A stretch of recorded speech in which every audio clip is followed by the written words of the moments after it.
Hey, Megamax here, and today we're going to be talking about competitive play and how to win every possible match you play. Okay, so starting off with tip number 1, communication. Communication is very key in playing ranked and communicating properly with your team.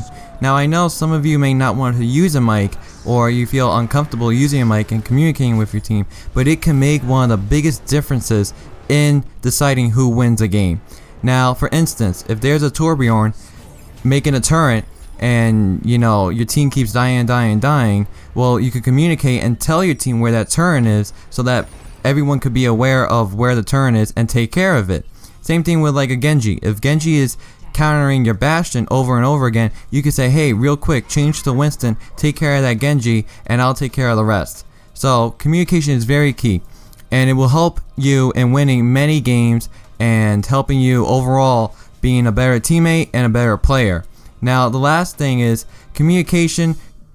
Some people may not feel comfortable, like I said, but don't worry, everyone's just trying to have fun in Overwatch, and playing in ranked is not like quick play, because in quick play you could do whatever you feel like. In ranked, everyone's motive is to win, and also you could really tell your teammates, hey, I'm doing this, I'm switching to this one, I'm going support, I'm gonna change to a tank.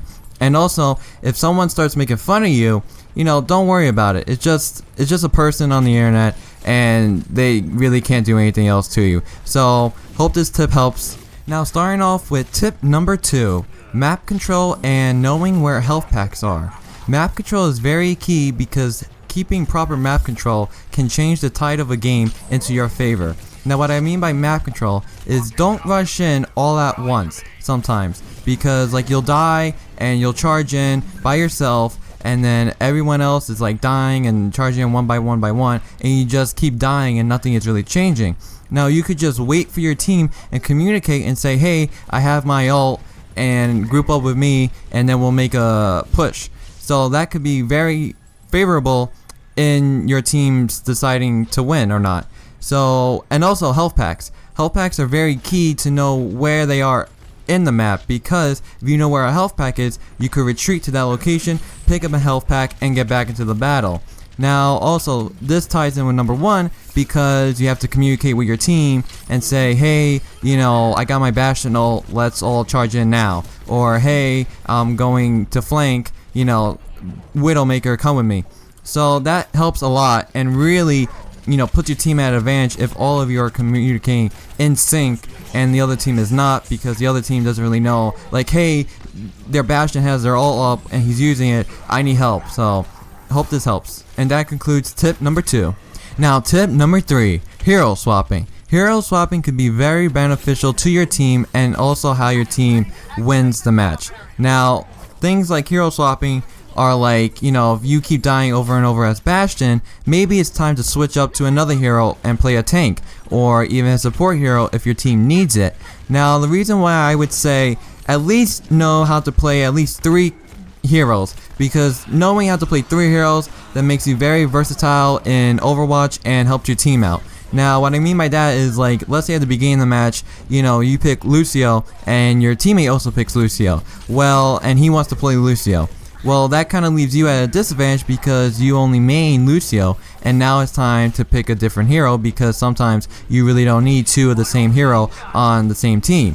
And if you knew how to play McCree, you could just be like, okay, you play Lucio and I'll play McCree, or you play Lucio and I'll play Roadhog, and that could really help out your team. Now also mid-match, if you keep dying over and over, you could just swap up real quick and change a hero, and change the chemistry of your team, and your team can make a really positive push on a map and you can end up winning.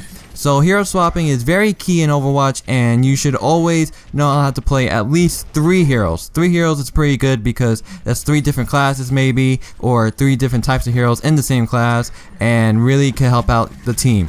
So that concludes tip number 3. Tip number 4, hero counters. Hero counters are very key to Overwatch, because in Overwatch, a counter could mean, life or death. Some counters are Bastion to Mercy, Diva to Pharah, Genji to Bastion, Hanzo to Bastion, and Junkrat to Bastion. A lot of Bastion counters. So Bastion, isn't really great for ranked too much, but some Bastion players could really decimate the enemy team and really just take care of, you know, the enemy team if they're unaware of where the Bastion is and if the Bastion keeps switching up positions. Now, hero swapping could really help you out and your team, because knowing proper hero swaps, you could take out a really annoying Mei or a really annoying Roadhog or Winston or Soldier 76 or really pretty much any hero by that means. And especially Mercy. Like, Bastion is great against Mercy because Bastion could literally take out a Mercy in like 3 seconds, because the 500 damage per second really just, you know, could decimate any hero in Overwatch really. But knowing proper hero counters could really help you out, and you know, there's websites that tell you that you could just look up and gain some knowledge from. And that concludes tip number 3. Tip number 5, practice. Practice can really help you out in mastering your hero that you really enjoy playing. And some ways to practice are in quick play. Just continuously playing quick play, you know, going over the tips I gave you, like communication and learning and, you know, evolving your gameplay over time. And another great way is also going to the training ground, because you can just, you know, continuously, like with Hanzo, keep taking shots, changing sensitivity, you know, getting a bigger mouse mat, and, you know, aiming headshots better, learning the hitboxes, and just learning your abilities over and over again. And same thing with pretty much any hero. You know, training and practicing with that hero consistently can really help you out in the long run. And, you know, you could become a pro at playing Hanzo or playing Reinhardt or Zenyatta, and learning the hero and how they play. And because pretty much every hero has a different playstyle, and every player has a different playstyle, so pretty much you are guaranteed to find someone that you like and learn how to play, you know, almost on a pro level. And that concludes my tips on how to win a majority of the ranked games you play. And I hope you enjoyed this video. Hit that like button if you liked the video, and hit that subscribe button if you want to see more Overwatch content from me in the future. As always, this is Megamax signing out.